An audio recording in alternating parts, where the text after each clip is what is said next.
Monsieur le Président, Monsieur le Ministre, Messieurs les rapporteurs, chers collègues. Des objectifs budgétaires flous, une loi d'orientation agricole qui tarde à venir, des aides promises aux agriculteurs finalement supprimées dans la PAC, le gouvernement s'embourbe dans une impasse et vous semblez appuyer sur l'accélérateur en patinant toujours plus. Le nombre de paysans ne cesse de baisser, les jeunes n'arrivent pas à s'installer, c'est un plan social massif et silencieux qui est en marche. Avec ce budget, Monsieur le Ministre, vous faites clairement le choix d'abandonner les aides les plus vertueuses. Alors que le budget de l'État alloué à l'agriculture augmente dans son ensemble, le budget pour les mesures agro-environnementales et les aides à la conversion bio baisse cette année. Parlons un peu des mesures agro-environnementales et climatiques, si vous le voulez bien, Monsieur le Ministre.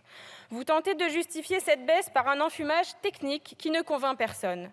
Comment expliquez-vous qu'il manque 100 millions d'euros en 2024 pour que l'État honore ses engagements vis-à-vis des paysannes et paysans qui ont signé un contrat en 2023 ?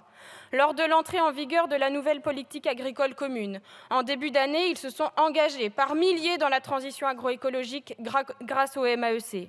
Et c'est heureux, nous devons les féliciter d'avoir pris cet engagement. Car une MAEC, Monsieur le Ministre, c'est un engagement que prend le paysan pour changer ses pratiques et agir en faveur de l'environnement et du climat. En soi, c'est une bonne nouvelle.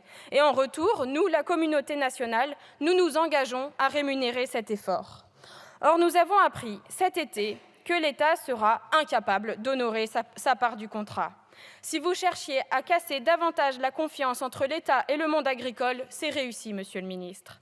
C'est vraiment le pire des messages que l'on peut envoyer aux paysannes et aux paysans. Pourtant, ce manque de budget était prévisible. Les paysans ne doivent pas être les victimes de votre incapacité à faire un budget qui tient la route, Monsieur le Ministre. Nous vous alertons depuis des semaines, sur de nombreux bancs de cet hémicycle, sur le manque de financement des MAEC. Alors j'ai écouté les réponses que vous avez faites à mes collègues. Vous renvoyez la balle aux agences de l'eau, aux régions. Mais vous êtes dans le déni, Monsieur le Ministre. Quand on fait une erreur de planification budgétaire dans le PSN, on prend ses responsabilités et on la corrige dans le budget national. On ne tente pas de se défausser de ses responsabilités en appelant au secours les agences de l'eau, les collectivités territoriales. Et puis quoi encore? Vous ne voulez pas qu'on fasse une cagnotte en ligne pour financer les MAEC tant qu'on y est? Alors, concernant l'agriculture biologique, eh bien, vous détournez les yeux d'une crise majeure. Le ministère avait pris un engagement à 110 € par hectare pour l'écorégime bio. Ce montant a été revu à la baisse, 92 € par hectare. Là encore, en raison d'une mauvaise programmation budgétaire. Alors d'un côté, dans la loi Egalim, vous décidez d'atteindre 20% de bio dans les cantines, et puis, dans le même temps, les aides pour le bio diminuent. C'est l'exemple type du double discours. Monsieur le Ministre, permettez-moi de vous donner ma vision de l'économie agricole et des enjeux auxquels nous devons nous attaquer dans cette discussion. D'abord, le monde agricole vit une crise de l'endettement. Nous proposons par exemple la reprise de la dette des agriculteurs qui s'engagent dans une conversion en agriculture biologique. Et puis, avec l'inflation, il y a une crise immédiate, celle de la trésorerie. Et l'un des piliers de la trésorerie d'une exploitation, c'est la PAC.